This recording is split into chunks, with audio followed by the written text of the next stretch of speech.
Welcome to the Coach Trap podcast with your host Greg Stein and Dan Williams. This is where we break down all those marketing myths, tell it like it is, and drop a few hacks to help you go from invisible to irresistible. No fluff, just honest truths and maybe some sarcasm along the way. Let's dive in. Okay, everyone, we are back for the third episode of our podcast, The Coach Trap. Dan, looking forward to talking about going from invisible to irresistible today. But before we start, how are you? How's the cycling going?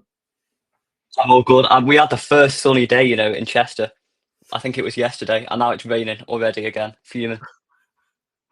Absolutely brilliant. Today I went out and for the first time ever, I didn't wear a coat. I wore a hoodie and I regretted it after about 5 minutes. I think I was in the same boat but I feel like we are definitely getting somewhere now. It's light after 5 o'clock and at least we can be optimistic for the summer. So, Dan, it's not quite Bali, is it? No, it's definitely not going to be Bali. Anyway, let's crack on. Episode 3. This one is all about building a coaching business that works. And we're here, aren't we? Not just, talking the talk, but walking the walk, using our own experiences, using, stuff that we've seen other people do to help people, specifically if they're in our coaching community, but also on our upcoming course. Dan, let's start off with a real easy question. How many coaches, how many freelancers do you see come and go on X within less than a month? Honestly, I'd lose count. It's outrageous. And most of them, they're probably great coaches. They just can't market themselves, and they quit because they don't know what they're doing, really. And it's a shame. Absolutely. That stat completely overwhelms me. 86% of coaches quit in a year. I was in a think tank group in the week and they said, what's the most, crazy stat you've heard recently? And I said it in front of a room full of coaches and they all stared at me open mouthed. And I was like, I think people don't know this. For us, it's common knowledge, isn't it? We see it every day. So we're going to talk a little bit about consistency, a little bit about some of the things that have worked for us and a little bit, and hopefully that'll pass on, some wisdom to some of the people that are listening. So with advertising, it's obviously quite obvious that the more consistent you are with your advertising, I saw a study saying you're 27% more likely to get results if you're consistent, etc. We get lots of people, Dan, don't we, that come to us and say, I post 3 times a week and I'm not getting the results that I need. Any secrets, any algorithm secrets, anything that you can go in with straight off the bat? Do you have to post 3 times a week? Is there a rule to that? So you can post however much you want, but if you're not posting the things that are going to attract the audience you want to attract, you're not going to get results, are you? Absolutely. And I think we can all laugh about this, but how, it's no doubt, it's no word lie. Sorry, I've been quite honest. I failed in 2023 and I was that guy. That generic coach who posted 2 or 3 times a week. And I used the Canva mountain and the famous quotes. How many times do you see that? And how many times do you just know it's going to fail? You seen any funny examples of that, Dan? Anything that makes you laugh or lots of examples? See, it's not even funny to me anymore because I just see it that often. I've become desensitized. But it's not even just coaches; it's everyone just posting platitudes and these things. But they are in moderation. You can post them. They're all right for reach, but you're not going to build a business just posting quotes. Absolutely. I actually saw a tweet that you wrote this week, and it really resonated with me. It was like, how many coaches come in and they get the qualification, but they're not taught to market themselves. And I think this is their first port of call, isn't it? Their first step. Go on the Canva, get a mountain, put a quote on it, post it regularly, hope that it gets some results. And obviously, it doesn't work. But we changed something, Dan, didn't we? Particularly in my approach. And that was all about being authentic, wasn't it? And this is something that you preach about a lot, especially in our book, The Coach Trap. Talk to me a little bit more about that. See, I think everyone would be better being themselves. And it's so easy to be unique when you're just you. Like, the amount of people I see who sound exactly the same. Like, you could scroll the feed without all the names on there, and you think it was the same guy tweeting every single time. But as soon as you become authentic, you just stand out from the crowd and you start seeing results. And it's easier for you to write anyway. Absolutely. Absolutely. I saw a really good reel in a week by Alex Hermosi. It said it's not about the amount of followers you got, it's about your message and who resonates with it. And you openly talk about that as well, don't you? That, you know, you in everything that you write, especially in the long form content, you don't mind if it annoys 20%, but you do know that it's only got to work with one. And I like that saying you say about when you signed your first client after how many followers was it? Just because it resonated with, you know, with an individual person. Talk me through that. Yeah, so I signed my first client with under 50 followers, which is quite outrageous for someone who builds following. But it was just pure, just being myself, being showing that personality through. I heard Alex Absolutely. Hormozi actually talking about, I think it was about a year ago, he's talking about a woman who had less than 5,000 followers, I think, and she made 7 figures a year just Well, from that audience. It's absolutely outrageous. It's all about the quality of those followers. it is. It is. I think it's a combination of that and consistency in a good approach, isn't it? You know, one great tweet or one great reel isn't going to get you everywhere, but if you're doing it consistent, that's why that there is. I understand where some people are coming from with this posting 3 to 5 times a week. I understand, but if those posts aren't good, there's no point in posting them at all. You know, and I love a quote. And I love an analogy, as you know, Dan. You know, and there's that Vince Lombardi quote that I put in the book. You know, a man on top of the mountain didn't fall there. And the idea as well that, you know, I think we see lots of Neymar types come into X. You know, they're all flashy. They got the AI picture and they last a month. But the ones who are consistent, the James Milners, the ones that aren't flashy but dependable, I think they're the ones that last in this game. You know, the ones who get past that 86% that fail, the 10%. And we developed a strategy, didn't we? Which for me was manageable around a routine. That didn't just involve clients, but involved my life. You know, having a wife, running a football team, playing golf. And it worked, didn't it? And we've been very open in our approaches that we're going to talk about some things. We're going to let people know about some of our strategies, but not all. We're not going to let people into our specific DM strategy. They'd have to message for that. But how about we talk to people about our sort of like daily routine that we call the tip box formula? And Dan, before we start, any special formulas that you got? I saw a tweet that you wrote the other day about you planning out all of your tweets, for example. I wouldn't say there's special formulas. For me anyway, for my account, I just tweet what I think when I think it, if that makes sense. Obviously, I can't do that Yeah. for all my clients, but Yeah.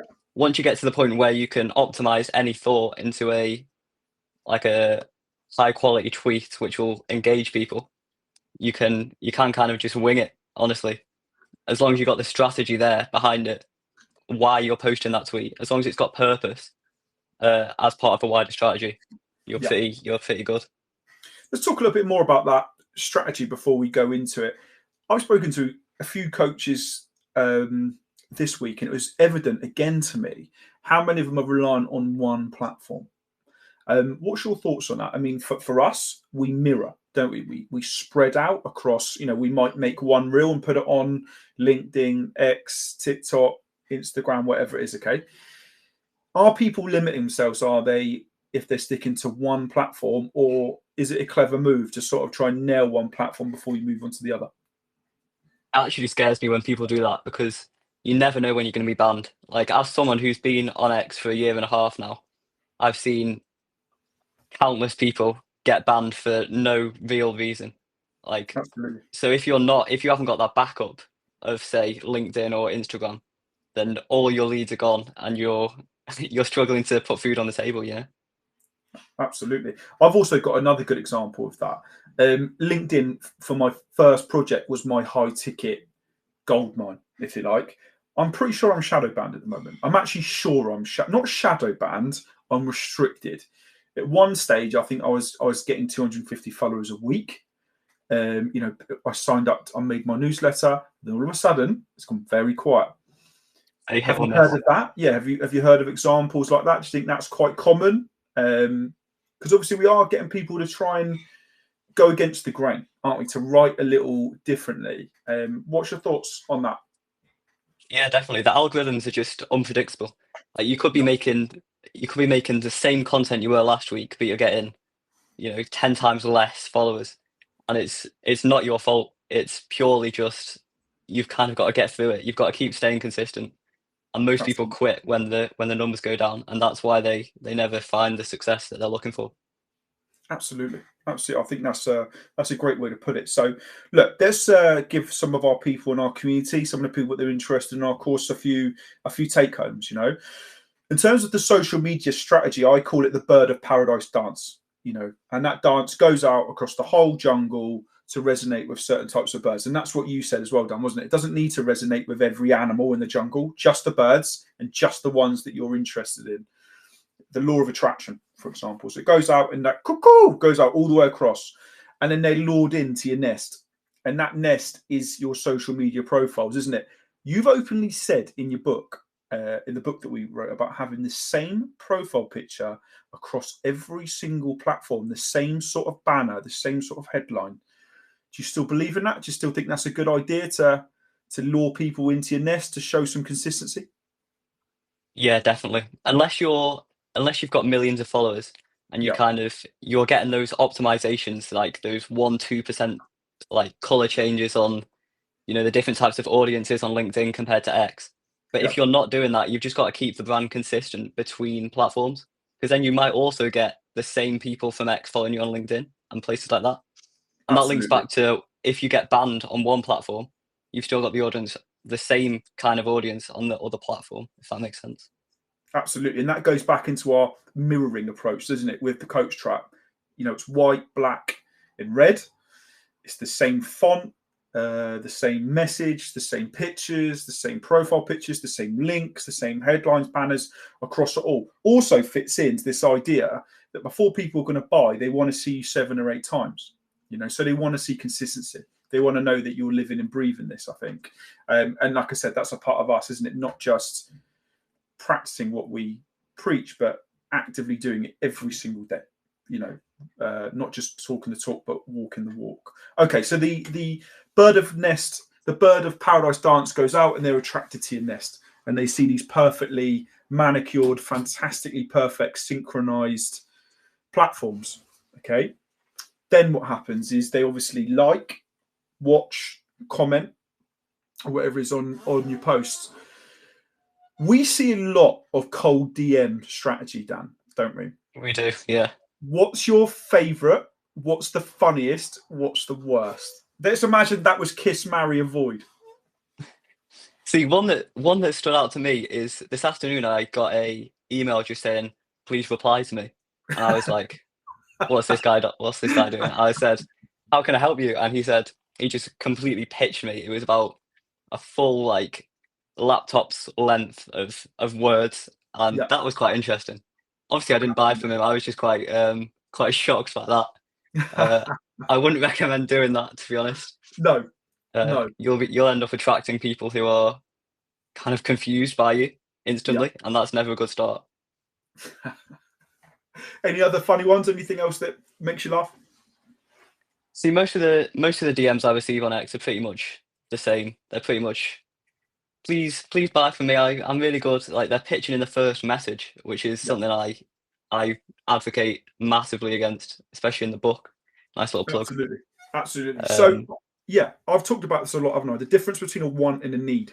Okay, we all want to work online. We all want to be that digital nomad type who has that great life. But actually making it happen is a lot different, and that is a need. I know I've talked a lot about, some of the people that we mentor. I know it's a little cringeworthy, but the idea of being the lion on the Serengeti, he doesn't want to eat a Subway or a Pizza Hut. He needs to eat to feed his pride. And part of that should lead into this leading into lion types in terms of your DMs. Time is money, by the way. So I'm quite forward, aren't I, Dan, with my DMs? We're not going to talk about it a lot. I don't want to give away any secrets. So people want to know, they can approach me. But I always think it's important just to take control of the situation.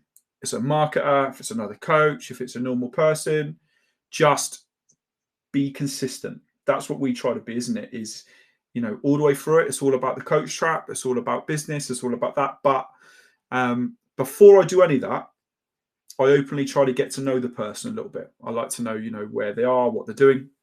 So building relationships, Dan, important or not? Oh yeah, absolutely. That's the whole reason you're there. Yeah. So I've got a good story from this week. I've been talking to someone since October, and they started to pitch to me first. And they've recently been watching how we've been posting, joined our community, seen some of our tactics and strategy.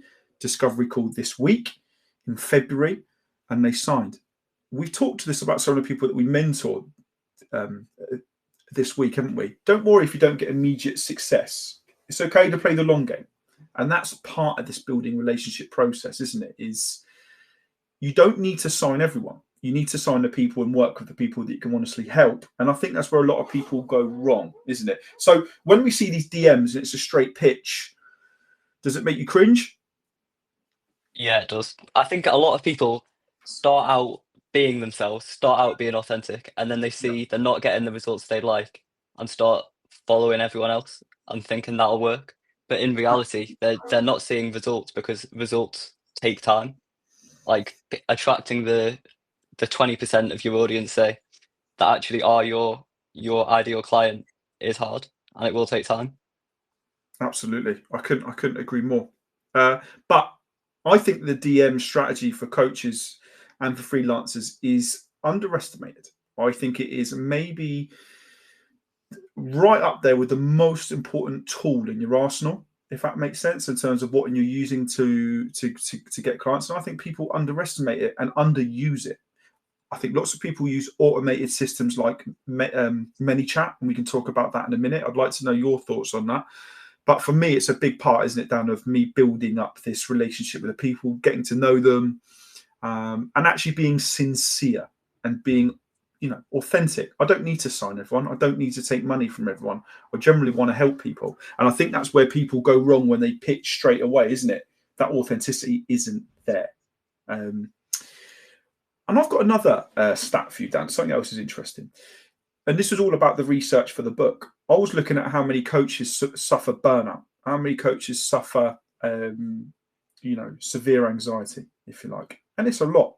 60 to 70% of entrepreneurs alone, they burn out. And a lot of that is social comparison theory and all this, that, and whatever. And I think a lot of that is spent from how much time they spend on their own social media, sending DMs, creating content. How much do you spend a week doing this sort of stuff? And what do you think is like a sensible amount of time to, for longevity? Spending hours and hours and hours each week is great, but you're not going to keep that for years. If you need to make a model, don't you, which is consistent. Well, for someone who doesn't build personal brands full time, I'd say it's not one size fits all. But if you're spending more than a few hours a day on social media, you can't be creating for more than a couple of hours a day before you kind of run out of ideas. You must just be scrolling and comparing. And the problem with that is most people are lying on social Yeah, media. It's a highlight reel also. And absolutely. you're comparing to people's like absolute peaks with your lows. And you're just setting yourself up for failure there. Yeah. And that's a buzzword that we use as well, isn't it, in our mentoring: analysis paralysis. Too much.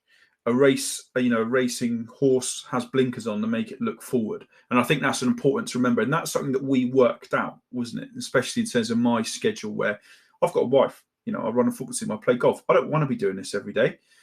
I do it every day, but I want the majority of my time to be on clients, not on me building social media stuff. So we come up with something called the tick box formula, Dan, didn't we? And I'm quite consistent on this. And I split it in a 20, 20, 20. 20 minutes replying to DMs. And I set up a timer to do it. 20 minutes. That's it. I've got my trance music in my headphones to turn me into like a state so I can focus. And then 20 minutes for cold outreach.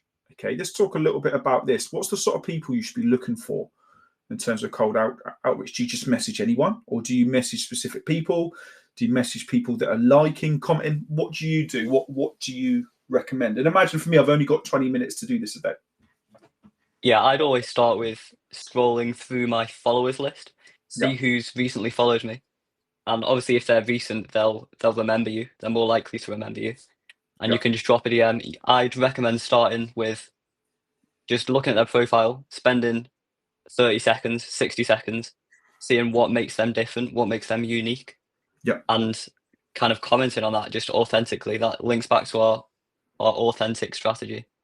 And it's just absolutely. about just creating genuine conversations. And worst case, you get an extra connection, and best case, you get a client. That's it. That's perfect.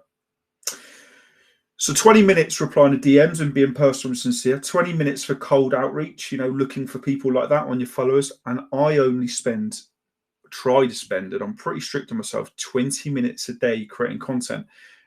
I put a message on one of the groups that we mentor. I can make 6 videos in 30 minutes. So obviously, if I miss 60 minutes, which I do, you go on holiday, you play football, we go to the gym, whatever it is, you can't do this every day. I try to do it every day. If I miss out in 60 minutes one day, I do 90 minutes the next day to make up for it. That's where I fit in these 6 videos. Let's talk a little bit more about what you should be posting, because we've worked this out a lot, haven't we?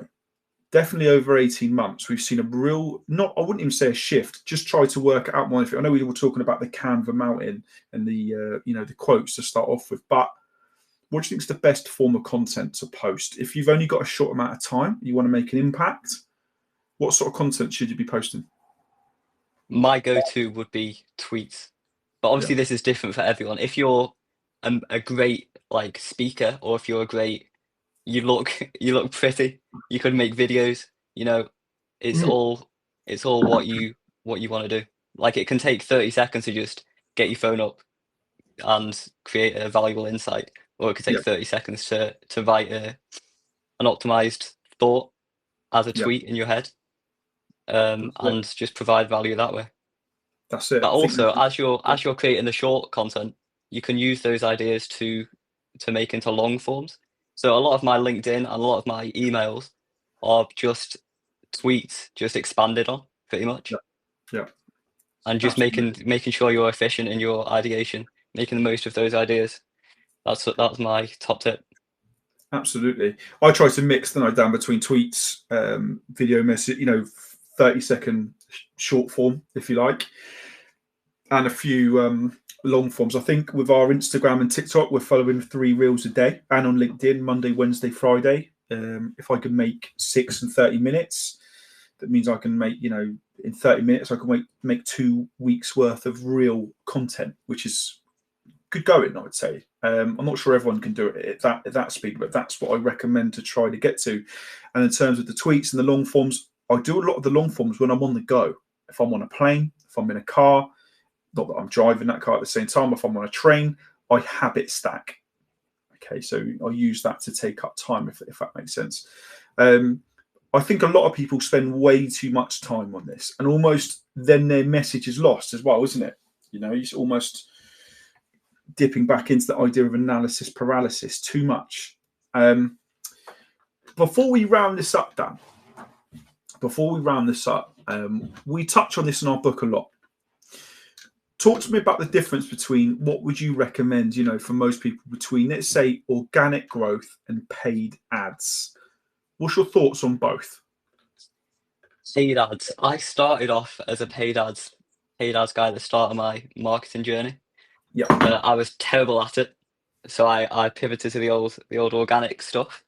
I think if you haven't got an organic presence, you shouldn't really be running ads. You'd notice that all the ads you see, if you click on their profiles, they'll all have, like, say, tweets or Instagram posts that they've created organically, because yeah, just they're building that trust. And also, if people see that you're running paid ads, if they've seen you already and they're in your audience, they'll start trusting you a lot more. So I would yeah. definitely start with the organic stuff, build that trust, get those testimonials out and then advertise those to a wider audience. Absolutely. I could speak about ads in this sort of stuff all day, especially as I have a budget and I hate spending the money on it. I try to follow an 80-20 sort of rule. If I plan to invest 20% back into what I earn. And I think that ads can be really hit and miss for me, Facebook and Instagram, you can get big numbers. LinkedIn, you can be very specific on who sees it, and it's great for high ticket, in my opinion, but it's pricey, very expensive. We've been trialing on X, haven't we? We did a trial, didn't we, between X and Instagram? Same reel, same amount of money, same amount of time. What one did best? It was the Instagram one, wasn't it? Yeah. But leading back onto what talking about this, is that the people that we want to see it? You know, we talk about this a lot in our book, don't we? It's great to mirror. It's great to put it out all across everything. But the idea of maybe honing in on one platform over the others. But we're getting a lot of views on TikTok, more than what we would for paid ads across any other site. Even if we're going to pay to do ads, putting up a 30-second reel on TikTok gets more views, more results. But is it the right sort of people? What's your thoughts on this? Because I think it's go on, Dan. Before and then I'll talk into what I think is maybe the most important part of advertising yourself. I think it definitely is easy to get caught up in the views.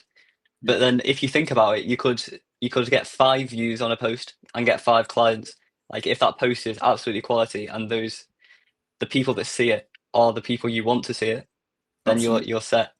Like you could advertise to 2 billion people, but if they're not the right people, you're not going to get any sales. That's a good point. That's a good point. Dan, I'm going to leave our listeners and the people that we mentor and stuff with a real take home. I'd love to know your thoughts at the end of it. For me personally, the biggest failure that I see with coaches is not having a VSL, particularly as their pinned tweet on all of their socials. I think it is by far the most powerful, immediate ad, if you like, or source of publicity, if you want to call it that. People make a judgment on you after 40 milliseconds. You have 2 to 3 seconds to grab them, to either skim read for 30 seconds and to throw it away, or to properly look at something and look at you for 2 to 3 minutes. No one is going to look at you longer than 2 to 3 minutes. Is VSL the best way to grab someone's attention with those sort of numbers and to make that sort of impact? It definitely can be. Like if you're seeing someone's face, like as soon as you click on their profile, you're going to trust them a lot more, aren't you? Like Absolutely. and also in a VSL you can kind of get your personality across a bit more, which is Yeah. definitely very important, especially when you're optimizing for the new people that will click on your profile. You want to get Yeah. that personality across as soon as possible. And also you've got to remember that a lot of people have long form, like Twitter. On Twitter, they have a lot of long form writing posts as their pinned tweets, which are fine, but they're not going to get your personality across. And most people Absolutely. who are just coming across you are not going to read the whole thing. You've got to bear that in mind. Yeah. I couldn't agree more. I think having your most influential piece of work, like it's a TEDx. We've seen that a lot, haven't we? People who don't advertise that sort of stuff. But Yeah, also, that's I think crazy. having a VSL, for me, that's the most important, maybe the most important part of, maybe not of all of this, but in terms of your profile, it's just having that immediate video. And I have it on my landing page. I have it as the pinned tweet across everything that I do. I think it's the best way to grab someone's attention. And actually, interestingly, out of all the coaches that I've looked at recently in terms of our lead magnet, a little assessment of everything that they're doing, none of them had it. Not one. It's the first thing that I click on. It's like, do you not want to grab these people's attention? Do you think that, writing is more effective? Because I think that video is 200% more effective.